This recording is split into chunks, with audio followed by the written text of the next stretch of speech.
Do you think there's more that the world, society, school needs to do to build that belief part earlier?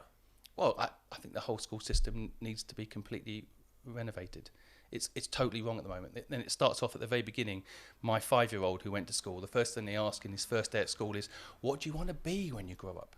It's the wrong question. It's actually a very dangerous question that traps people's minds into thinking about getting a job. The question that should be asked in school, and this is where it all starts, is what problem would you like to solve in the world?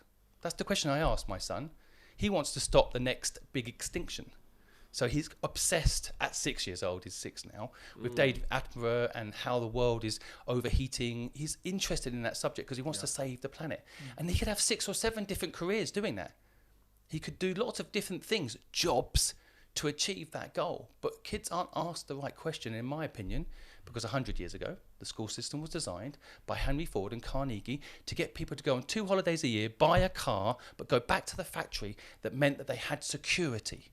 Because people believe working for someone else is safer than working for themselves, which it isn't. So the school system needs a complete revamp. And we all know it's broken. Everybody knows. Yeah. And we all seem to just carry on. Keep either doing private school. If we know the basic school system is broken, we put our kids into private school. We just carry on. It's perfectly normal that people come out of school with huge amounts of debt, without any purpose, without any direction, without any passion for what they do. It's fucking wrong. And something needs to change. Well, also entrepreneurship is fundamentally the exact opposite of what you do in school. Like, it's just about failing, learning that loop. Yep. And failing in school is a big deal. Like the stress you feel, the shame. They make you think you're stupid. Yeah, and we were talking earlier. Like we were both really poor students and made to feel stupid amongst lots of smart people. But in reality, done really well in entrepreneurship because actually, you accept who you are, and those skills apply really well to entrepreneurship. Which is, oh well, it didn't work. What did I learn from it? How do I find that resilience to go again? That's kind of the thing. But then this does kind of tie into, it's a mindset as well, right? So entrepreneurship, that attitude is a mindset. And if, one of my favorite quotes is, the illiterate of the 21st century won't be those who can't read and write. They'll be those who can't learn, relearn and unlearn, right? So it's like, you've got to go through this process of learning stuff, forgetting what you learned, and then relearning new stuff consistently, and especially true in the modern age, right? If kids are taught all this stuff, how on earth can we help them unlearn what they've learned in school so they can relearn how to be an entrepreneur and build value in society? Like, how do you think that that's possible? Well, I think that the basic is question everything. Every person listening to this podcast should just question everything. Don't ever accept what I say, what you guys say, what anyone says as truth. History is written by the victors.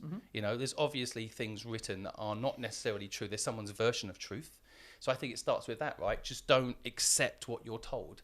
Now, that doesn't mean to say you can't build your own value system. You can't believe certain things. And I think that's healthy too, to have moral code and anchors that you believe in. But I believe people should question everything. But that also verges into mass hysteria, conspiracy theory, paranoia, flat earthers, all that kind of stuff, right? Like, well, there needs to be guardrails on such things like question everything. I mean, I don't buy into conspiracy theories. I avoid them, although I question everything, and I suggest everyone questions everything. What I do to figure out if anything is true, most of the time I just follow the money. Who benefited? Did they have an influence over making the outcome beneficial to them? Money will tell you where most things are true. So it's a bit like science. You want to follow science to find out if things are factually true around scientific things, like the Earth is not flat. We have proof. But when it comes to whether or not certain things, and I almost mentioned something controversial as an example, but you just follow the money, and you'll see the truth. Who benefited from that particular thing at that particular time? Did they have an agenda to push that particular thing? Did they push that particular thing? It's not a conspiracy theory, it's just money. What was the controversial thing? I won't say, probably get the podcast. You're really upset Chris now.